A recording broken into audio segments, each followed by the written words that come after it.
The first one is going to be by Felix Choussat. It's going to be on proliferation by default, how falling AI training costs threaten global security. Felix, can you come up? All right, great.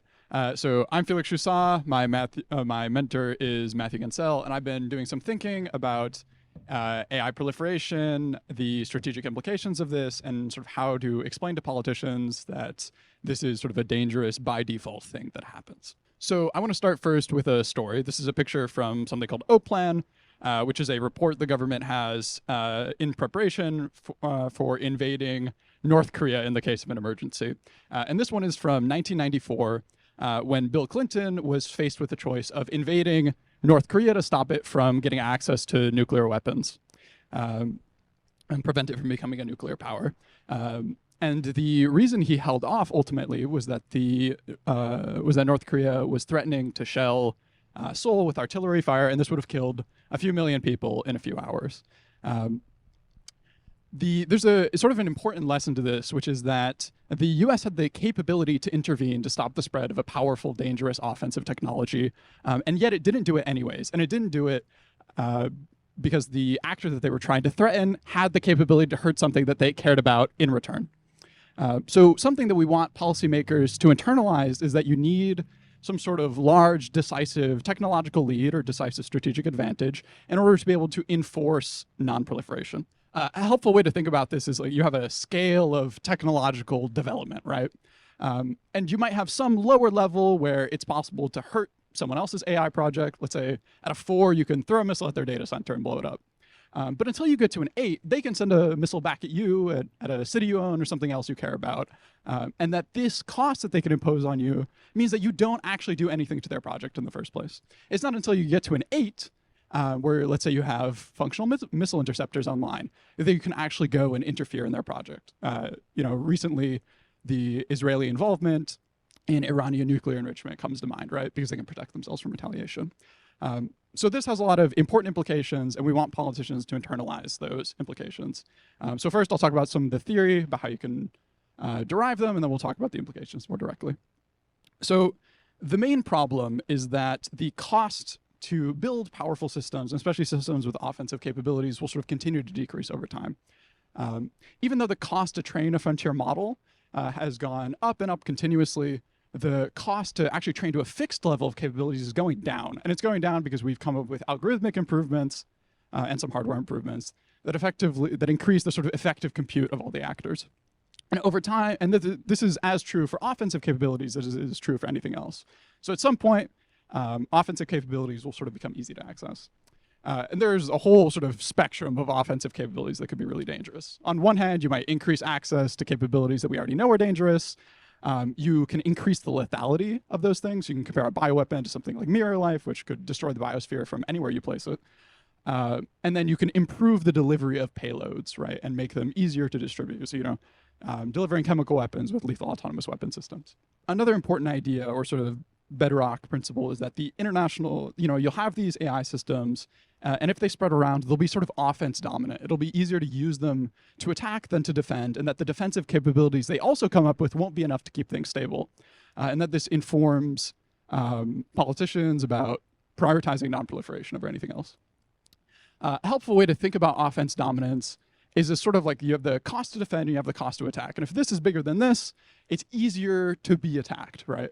And that's the product of your sort of options and your values. So on one hand, you have like your level of technology gives you things that you can do, and then you can choose to prioritize certain defensive and offensive targets. An important idea here is like if you commit to protecting more people or to protecting something that's just intrinsically vulnerable, then you incur higher defensive costs just by default. Nations in particular have very large sort of default defensive costs because they're committed, at least for the ones that care about civilians, to protecting things that are immobile, easy to find, dependent on critical infrastructure, and they have to protect them all the time from lots of different actors. So there's some strategies for managing this situation, right? Clearly, not all nations are awash with terrorism, so nations are doing something. And this gives politicians 4 options that they can pursue to deal with offensive weapons. You can do some sort of reactive defense. You can intercept an attack. You send your missile interceptor at their missile. You can do preemptive hardening, like you move your command center underground so it's harder to blow up. You can bargain with those actors, right? Maybe they can hurt you if they want to, but you can just convince them not to do it. You say, we hurt you if you hurt me, or we'll keep our trade relations open if neither of us does anything bad. Or you can do proactive restrictions, which is to prevent your adversaries from acquiring offensive weapons and resources, which is what nonproliferation is. So when we're thinking about this, we want to say, well, why should politicians prioritize nonproliferation over the other strategies? Particularly one to think about is those first two strategies, which sort of involving increasing your defensive capacity. And these are attractive to focus on because they don't have as many trade-offs with economic development and individual freedom.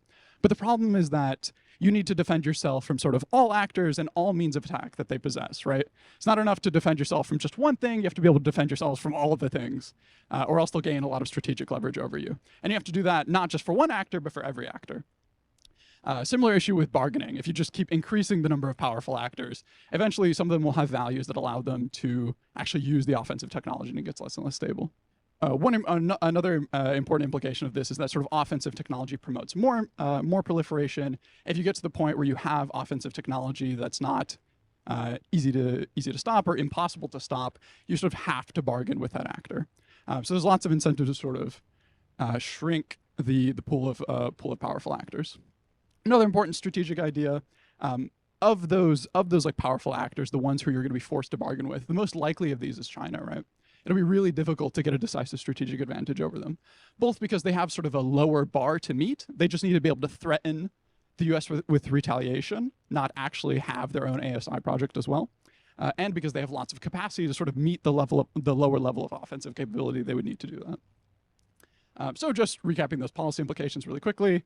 Increasing defensive capacity, probably a less effective strategy than nonproliferation. Bargaining gets riskier the more people you have. Offensive technology promotes more proliferation.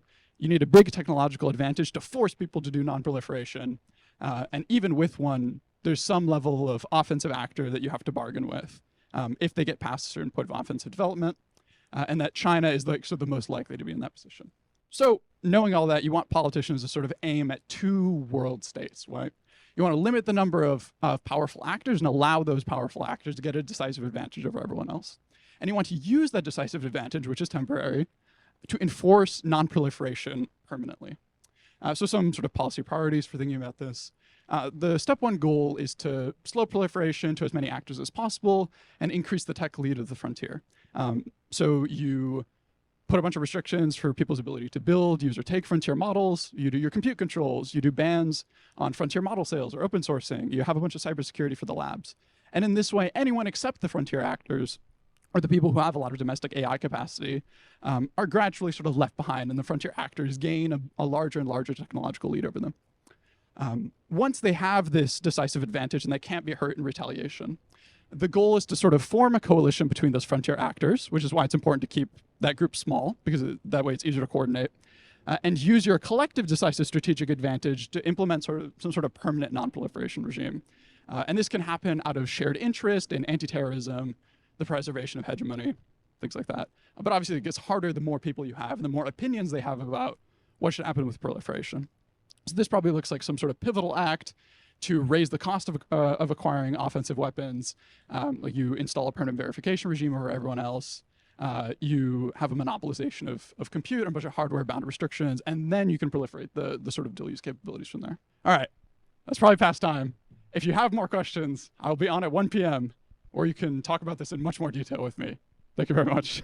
Good offer, Felix. And it's not actually past time, so... Oh, fantastic. We've got time for a question or two. Does anyone have a question for Felix about all of that? Yeah, how does like takeoff speeds influence sort of optimism about needing to bargain with China? Like if takeoff speeds are really quick, then it's like we don't have to worry about them. Yeah, so if you have an incredibly fast takeoff from one actor, you wouldn't need to do a bunch of this bargaining. There's still some questions there about like minimum lags, so something called like patch lag for implementing defensive solutions. Let's say the U.S. gets a giant technological advantage from doing a DSA, and then we come up with working defenses to every weapon China has, right?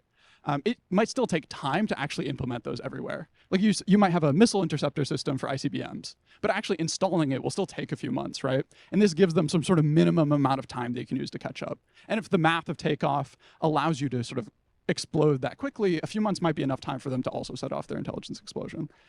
So yeah, China is going to be pretty hard to stop from joining the superintelligence club. All right. So again, let's thank Felix for his cool talk.